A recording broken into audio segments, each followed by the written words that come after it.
સુરત શહેર police eco cell ખાતે એક ફરિયાદ દાખલ કરવામાં આવી છે. ફરિયાદની હકીકત મુજબ ફરિયાદી જે છે એમને એક વ્યક્તિ સંજયભાઈ અઘેરા મળ્યા હતા અને સંજયભાઈ અઘેરાએ છેલ્લા 5 મહિનાથી આ ફરિયાદી સાથે સંપર્ક કરીને એમને એવી વાત કરી હતી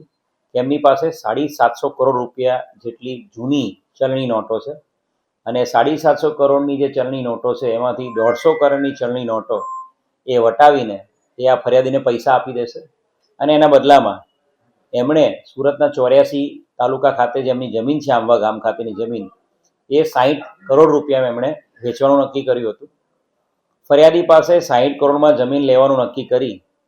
7 લાખ રૂપિયાનો સાટાખત કરાર કરાવેલો હતો અને એની અવેજીમાં ફક્ત 21,000 રૂપિયા બેંકમાં ખાતામાં નાખેલા હતા અને છેલ્લા 5 મહિનાથી વારંવાર ફરિયાદી એમને આ જે સાટાખત છે એ કાં તો રદ કરવા અથવા તો જમીનનો દસ્તાવેજ કરવા માટે જે પૈસા નક્કી થયા છે 59 કરોડ એ આપી દેવા માટે વારંવાર કોન્ટેક્ટ કરતો હતો,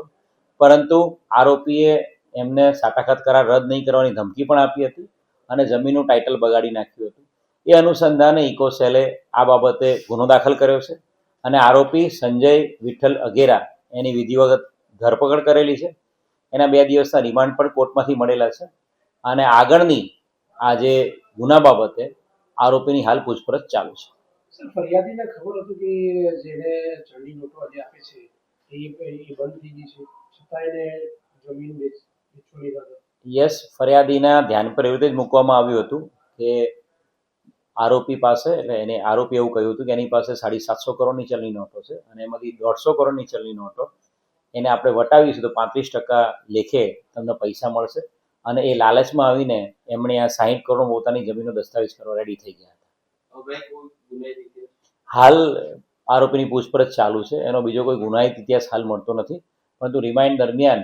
રાજ્યના અન્ય જિલ્લાઓમાં કે સુરત શહેરની આસપાસના જિલ્લાઓમાં આ પ્રકારની કોઈ મોડસ ઓપરેન્ડીથી સંજય અઘેરાએ કોઈ ગુનો કર્યો હોય તો એ બાબતે અમે તપાસ કરી રહ્યા છીએ અને આગળની હાલ કાયદેસરની કાર્યવાહી ચાલુ છે.